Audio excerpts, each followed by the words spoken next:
After the attack on Pearl Harbor, there were sailors on the USS West Virginia and the USS Oklahoma. The sailors screamed and banged for help all night and day until death. One group of men survived 16 days before dying. The Marines on guard duty covered their ears from the cries. Why didn't anyone get them the fuck out? It's pretty hard to get people out of an upside-down ship. Negotiations between Turkey and Britain seemed to reach an impasse. On 23rd February 1942, a small party from the Turkish police tried to board the ship, but the refugees would not let it aboard. A larger force of about 80 police officers came and surrounded Struma with motorboats, and after about half an hour of resistance, it boarded the ship. The police detached the ship's anchor and attached her to a tug, which towed her through the Bosphorus and out into the Black Sea. As she was towed along the Bosphorus, many passengers hung signs over the sides that read, "Save us," in English and Hebrew that were visible to those who lived on the banks of the strait. Despite weeks of work by Turkish engineers, the engine would not start. The Turks denied its entry, and the British forbade it from proceeding to Palestine. The unseaworthy vessel was forced to leave harbor. The Turkish authorities abandoned the ship in the Black Sea, about 10 miles north of the Bosphorus,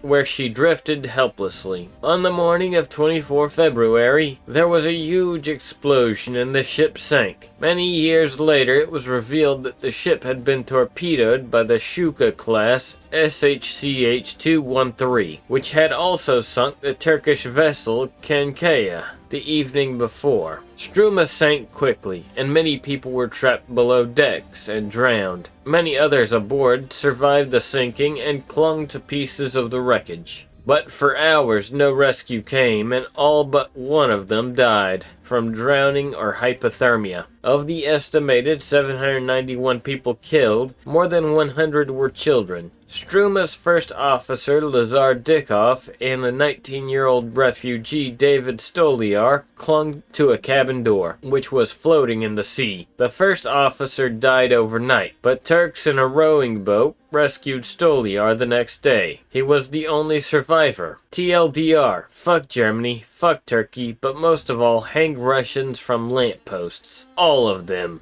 Just off the top of my head, the Anson expedition, which was totally crazy, including shit like half the fleet sinking, most of the crew dying, some of the Marines being veterans of the English Civil War 50 years before, their ship breaking anchor, leaving them stranded on a tiny atoll in the middle of the Pacific, etc. There was an African sailor found alive inside a trawler that was lying at the bottom in shallowish water. The crazy open boat journeys and the bounty and endurance voyages, they were both really grim for all involved, like people spending so long rowing in cramped conditions they had to be unfolded like a penknife. But no one died except that guy in the bounty lifeboat who got hacked to death by headhunters.